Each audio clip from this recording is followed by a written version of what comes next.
Hello दोस्तों, आज की इस वीडियो में मैं आपको दोस्तों 1206 ईस्वी से लेके 1526 ईस्वी तक के कार्यकाल को कवर कराऊंगा।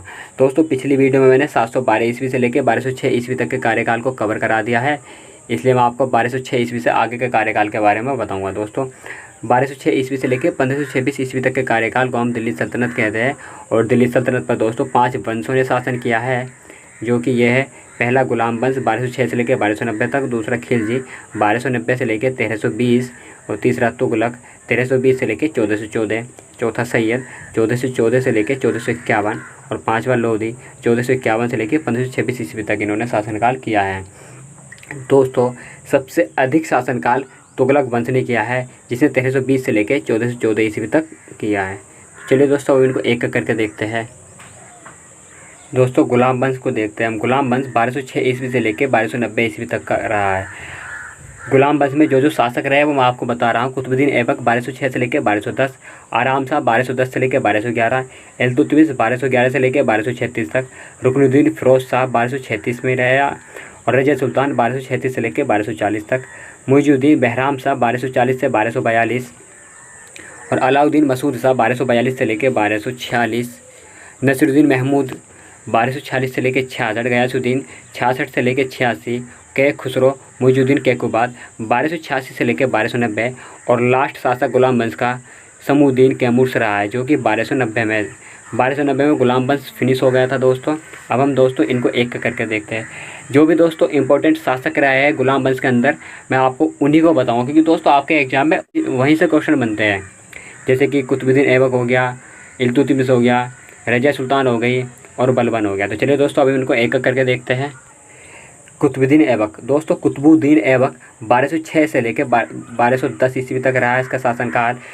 गुलाम वंश की स्थापना कुतुबुद्दीन ऐबक ने ही की थी, क्योंकि दोस्तों कुतुबुद्दीन ऐबक इसका पहला शासक था, तो इसने सिंपल सी बात है कुतुबुद्दीन ऐबक ने गुलाम वंश की स्थापना की होगी। और जिस व्यक्ति ने गुलाम वंश की स्थापना की होगी उसी ने दिल्ली सल्तनत की स्थापना की होगी, क्योंकि दोस्तों दिल्ली सल्तनत का पहला वंश गुलाम वंश ही तो था और पहला शासक कुतुबुद्दीन ऐबक था। इसलिए दिल्ली सल्तनत का फाउंडर भी कुतुबुद्दीन ऐबक है और गुलाम वंश का संस्थापक भी कुतुबुद्दीन ऐबक है दोस्तों। बट कुतुबुद्दीन ऐबक की राजधानी लाहौर थी, इसलिए इसको रियल फाउंडर नहीं माना जाता है। जो वास्तविक संस्थापक है वो इल्तुतमिश को माना जाता है, क्योंकि इल्तुतमिश ने सबसे पहले अपनी राजधानी दिल्ली रखी थी, कुतुबुद्दीन ऐबक ने अपनी राजधानी लाहौर रखी थी। इसलिए दोस्तों इल्तुतमिश को वास्तविक संस्थापक माना जाता है दिल्ली सल्तनत का। ठीक है दोस्तों, अब हम नेक्स्ट की बात करते हैं। कुब्बत अल इस्लाम। कुतुबुद्दीन ऐबक ने कुब्बत अल इस्लाम मस्जिद बनवाई, 2.5 दिन का झोपड़ा अजमेर में बनवाया और कुतुबुद्दीन ऐबक ने मलिक, सिपह सलार और लाख बख्श का टाइटल एक्सेप्ट किया। दोस्तों जो कुतुबुद्दीन ऐबक की प्रजा थी वो उनको लाख बख्श कहते थे, क्योंकि दोस्तों ये दयालु थे और दानवीर थे। कुतुबुद्दीन ऐबक दानवीर थे, इसलिए इनकी प्रजा लाख बख्श भी कहती थी। दोस्तों कुतुबुद्दीन ऐबक ने कुतुब मीनार की नींव रखी और कुतुब मीनार को पूर्ण करा था इल्तुतमिश ने। तो चलिए दोस्तों, हाँ अब मैं आपको कुतुबुद्दीन ऐबक के बारे में बताऊंगा। दोस्तों पिछली वीडियो में मैंने आपको बताया था कि जो मोहम्मद गौरी भारत आया था, मोहम्मद गौरी के 2 सेनापति थे, 2 गुलाम थे। एक था बख्तियार खिलजी और एक था कुतुबुद्दीन ऐबक। दोस्तों कुतुबुद्दीन ऐबक दिल्ली पर शासन करना चाहता था, इसलिए वह दिल्ली में रुक गया था और बख्तियार खिलजी राजस्थान साइड चला गया था। इसलिए दोस्तों जो कुतुबुद्दीन ऐबक है अभी ये वहीं से ही मोहम्मद गौरी तो मृत्यु हो गई थी मोहम्मद गौरी की, और कुतुबुद्दीन वहीं पर दिल्ली में आकर रुक गया था। तो कुतुबुद्दीन ऐबक ने ही दिल्ली सल्तनत की अपने यहाँ पर नींव रख दी। तो चलिए दोस्तों अब नेक्स्ट देखते हैं कुतुबुद्दीन ऐबक से आगे। इल्तुतमिश 1211 से लेकर 1236 ईस्वी तक इसका कार्यकाल रहा है। इल्तुतमिश ने अपनी राजधानी दिल्ली। दोस्तों इल्तुतमिश की राजधानी दिल्ली थी और वास्तविक संस्थापक दिल्ली सल्तनत का वास्तविक जो फाउंडर था वो भी इल्तुतमिश ही था, मैंने आपको बता दिया था।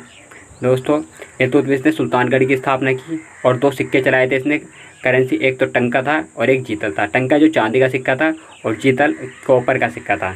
दोस्तों कुतुब मीनार को जो पूर्ण करवाया वो भी इल्तुतमिश ही था। नींव रखी थी कुतुबुद्दीन ऐबक ने और जो पूर्ण कराया था वो इल्तुतमिश ने ही इसको पूरा कराया था। दोस्तों इल्तुतमिश ने मेजरमेंट सिस्टम भी लाया था, एक एकता प्रणाली, इसके द्वारा मेजर किया जाता था किसी भी चीज़ को। चलिए दोस्तों अब हम आगे देखते हैं रज़िया सुल्तान। दोस्तों रज़िया सुल्तान को देखते हैं। 1236 ईस्वी से लेकर 1240 ईस्वी तक का कार्यकाल रज़िया सुल्तान का रहा है। प्रथम मुस्लिम महिला शासिका थी रज़िया सुल्तान और इसने क्यूब और कुल्हा प्रथा इसने स्टार्ट की थी। क्यूब और कुल्हा का मतलब था केब और विलेजर। कैप और ब्लेजर, जैसे अंग्रेज लोग पहनते थे ना वैसे ही इसने प्रथा की थी रजिया सुल्तान ने। इसने सिक्के चलाए थे तीन तरह के सिक्के। एक पे लिखा होता न्याय की रानी, एक पे इल्तुतमिश की बेटी और तीसरे पे दिल्ली सल्तनत की महारानी। चलिए दोस्तों अब हम नेक्स्ट देखते हैं बलबन। 1266 से लेके 1286 ईस्वी तक का कार्यकाल बलबन का कार्यकाल था। इसने फारसी संस्कृत को लागू किया, फारसी कल्चर लागू किया इसने दिल्ली सल्तनत पर। बलबनी सिक्का इसने चलाया। नवरोज़ त्यौहार की इसने स्थापना की, नवरोज़ त्यौहार इसी के शासनकाल से स्टार्ट किया। और सजदा एवं पैबोस, सजदा एवं पैबोस का मतलब पहले आप राजा के पैरों को चूमोगे उसके बाद ही अपनी बात रखेंगे। और एकता प्रणाली इन्होंने बंद की थी, एकता प्रणाली जो इल्तुतमिश ने स्टार्ट की थी ना, तो वही बलबन ने एकता सिस्टम इन्होंने बंद कर दिया था। तो चलिए दोस्तों अब हम नेक्स्ट देखते हैं। दोस्तों गुलाम वंश में आपके यहीं से एग्जाम में क्वेश्चन बनते हैं। और गुलाम वंश का लास्ट शासक कैमुश था। अब हम नेक्स्ट डायनेस्टी की बात करते हैं। अगला वंश देखते हैं खिलजी वंश। खिलजी वंश दोस्तों 1290 से लेकर 1320 ईस्वी तक का कार्यकाल खिलजी वंश का रहा है। और खिलजी वंश के मोस्ट इंपॉर्टेंट शासक रहे जहाँ से आपके एग्जाम में क्वेश्चन बनते हैं वो ही मैं आपको बता रहा हूँ दोस्तों। चलिए दोस्तों खिलजी वंश की स्थापना किसने की थी? तो फिरोज शाह खिलजी ने दिल्ली सल्तनत की स्थापना की थी। दोस्तों अब हम इनकी बात करते हैं अलाउद्दीन खिलजी। 1296 से लेकर 1316 ईस्वी तक का कार्यकाल अलाउद्दीन खिलजी का रहा है। अलाउद्दीन खिलजी का वास्तविक नाम अली गुरसास था। इसने घराई और चराई टैक्स लिया, सेना सुधार किया, इसने सैलरी बेसिस पे सेना में सुधार किया, आर्मी रिफॉर्म सैलरी बेसिस पे। दाग और हुलिया इसने प्रथा चलाई, दाग और हुलिया जिनके घोड़े थे उन पे दाग मारते थे ये, और उनका जो पहनावा हुलिया था वो अलग था जिससे कि अपने घोड़े की पहचान हो सके। अलाई दरवाज़ा का निर्माण किया इसने, अलाई मीनार, हौज खास दिल्ली में और चौर मीनार। जमियत खाना इसने बनवाया। और मलिक कफूर 1000 दिनार और नायाब, ये एक व्यक्ति था जिसको इन्होंने 1000 दिनार में इसको खरीदा था, उसी को टाइटल दिया था मलिक कफूर का। उसको नायाब भी कहते थे और 1000 दिनार भी कहते थे, 1000 दिनारी। और अलाउद्दीन खिलजी की राजधानी सिरी थी। इसने सिरी का किला भी बनवाया था। और इनके शासनकाल में एक संगीतज्ञ भी थे जो थे अमीर खुसरो, जो कि सितार बजाते थे। और अलाउद्दीन खिलजी सबसे ज़्यादा टैक्स लेता था उस समय अपने शासनकाल में, 50% टैक्स लेता था दोस्तों ये। इसने मेजरमेंट सिस्टम भी चलवाया था, विश्वा सिस्टम, जैसे कि इल्तुतमिश ने चलवाया था एकता सिस्टम, वैसे ही अलाउद्दीन खिलजी ने विश्वा सिस्टम भी लागू किया था। चलिए दोस्तों हम नेक्स्ट देखते हैं तुगलक वंश। 1320 ईस्वी से लेकर 1414 ईस्वी तक का कार्यकाल तुगलक वंश का था दोस्तों। तुगलक वंश की स्थापना दोस्तों गयासुद्दीन तुगलक ने की थी। गयासुद्दीन तुगलक ने डाक व्यवस्था भी लागू की थी, नदी नहरों में सुधार किया था, मंगोलों के 29 आक्रमण को इसने विफल कर दिया था। और इसने गयासुद्दीन तुगलक ने गाजी का टाइटल भी एक्सेप्ट किया था। दोस्तों अब हम नेक्स्ट देख मोहम्मद बिन तुगलक। दोस्तों मोहम्मद बिन तुगलक को जोना खा भी कहते थे। इसके अन्य नाम भी थे पागल राजा, रंगीला राजा, लंपट मूर्ख राजा। दोस्तों सबसे अधिक पढ़ा लिखा राजा यही था मोहम्मद बिन तुगलक। पूरी दिल्ली सल्तनत का सबसे अधिक पढ़ा लिखा राजा मोहम्मद बिन तुगलक ही था। और दोस्तों जितने भी ये रिफॉर्म करता था, जितने भी सुधार करते थे, अधिकतर विफल ही होते, ऐसा कहा जाता है। इन्होंने अपनी राजधानी देवगिरी से दौलताबाद इन्होंने स्थानांतरित की थी, देवगिरी से हटाकर दौलताबाद इन्होंने रखी थी। और एग्रीकल्चर डिपार्टमेंट भी इन्होंने बनाया था जिसका नाम था दीवान अमीर को ही। इन्होंने एक टोकन करेंसी भी लागू की थी अपने शासनकाल में। तो सबसे ज़्यादा अधिक पढ़े लिखे थे मोहम्मद बिन तुगलक, जिनको जोना खा भी कहते थे, पागल राजा, रंगीला राजा वगैरह इनको कहते थे, जो भी इनकी प्रजा थी। तो चलिए दोस्तों हम नेक्स्ट देखते हैं फिरोज शाह तुगलक। दोस्तों फिरोज शाह तुगलक ने जजिया वसूला। दोस्तों सबसे पहला शासक था मोहम्मद बिन कासिम जिसने जजिया वसूला था। उसके बाद अकबर ने जजिया कर को हटा दिया था। फिर से फिरोज शाह तुगलक ने जजिया वसूलना शुरू कर दिया था। दोस्तों मैंने आपको बताया था पिछली वीडियो में, मैंने आपको बताया था जजिया कर क्या होता है। अगर आपने वो वीडियो नहीं देखी है तो वीडियो को जाकर देख लीजिएगा, ठीक है। अशोक के शिलालेख, ये नेपाल से अशोक के शिलालेख लेके आया था फिरोज शाह तुगलक। और फिरोज शाह तुगलक ने जौनपुर की स्थापना की थी। सबसे ज़्यादा गुलाम पूरी दिल्ली सल्तनत के अंदर सबसे ज़्यादा जो गुलाम थे वो फिरोज शाह तुगलक के पास ही थे। तो दोस्तों उस समय का ये रिवाज था, जिस शासक के पास सबसे अधिक गुलाम होया करते थे वह शासक उतना ही शक्तिशाली और उतना ही बड़ा माना जाता था। और दोस्तों फिरोज शाह तुगलक का वर्णन फुतुहात फिरोज शाही में इसका वर्णन लिखा हुआ है।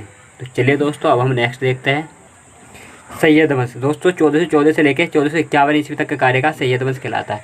दोस्तों आपके एग्जाम में सैयद वंश से क्वेश्चन नहीं बनते हैं। अगर आपके एग्जाम में सैयद वंश से क्वेश्चन बनेंगे तो केवल इसकी स्थापना किसने की थी? तो खिजर खान ने सैयद वंश की स्थापना की थी। तो चलिए दोस्तों, अब हम नेक्स्ट वंश लोधी वंश देखते हैं, जो कि लास्ट वंश था दोस्तों। लोधी वंश 1451 से लेकर 1526 ईस्वी तक का कार्यकाल लोधी वंश का होता है, और इसके बाद मुगल काल शुरू हो जाता है। तो चलिए दोस्तों, हम लोधी वंश से आपके एग्जाम में जो जो क्वेश्चन बनते हैं वो बताता हूँ। बहलोल लोधी ने इसकी स्थापना की थी। लोधी वंश की स्थापना बहलोल लोधी ने की थी। यह एक अफगानी था, बहलोली सिक्का भी चलाया था। और सिकंदर लोधी ने 1504 में आगरा की स्थापना की थी। सिकंदर लोधी ने 1504 ईस्वी में आगरा की स्थापना भी की थी, और 1506 ईस्वी में सिकंदर ने अपनी राजधानी इसको बनाया हुआ था। आगरा को 1506 ईस्वी में सिकंदर ने अपनी राजधानी बनाया था। जैसे कि अलाउद्दीन खिलजी ने अपना विश्वा सिस्टम लागू किया था, इल्तुतमिश ने एकता सिस्टम लागू किया था, ऐसे ही लोधी वंश ने गजे सिकंदरी प्रणाली लागू की थी। ये भी मेजरमेंट यूनिट थी एक, गजे सिकंदरी। अब नेक्स्ट देखते हैं हम दोस्तों। सिकंदर का गुलरुखी में वर्णन है दोस्तों। सिकंदर को शाही का टाइटल भी मिला हुआ है दोस्तों। इब्राहिम लोधी ने 1526 ईस्वी में पानीपत का प्रथम युद्ध लड़ा, जो कि लोधी वंश का अंतिम शासक था। इब्राहिम लोधी इस युद्ध में हार जाता है और बाबर इस युद्ध में जीत जाता है। मैंने आपको पिछली वीडियो में बताया है दोस्तों। और यहाँ से लोधी वंश फिनिश हो जाता है। दिल्ली सल्तनत का यहाँ पर पतन हो जाता है, और यहीं से 1526 ईस्वी से मुगल काल की नींव रखी जाती है, जो कि बाबर रखते हैं। इससे आगे मैं आपको अगली वीडियो में बताऊंगा दोस्तों। अगली वीडियो में मुगल काल के बारे में बता दूंगा दोस्तों, पूरा कवर करा दूंगा दोस्तों। आज की वीडियो में बस इतना ही। अगर वीडियो आपको पसंद आई है तो वीडियो को लाइक करें, शेयर करें, सब्सक्राइब कर दें, और पास में लगे बेल आइकन को प्रेस कर दें, ताकि हमारी अगली आने वाली वीडियो की नोटिफिकेशन सबसे पहले आप तक पहुँचे। तो दोस्तों, जय हिंद, वंदे मातरम।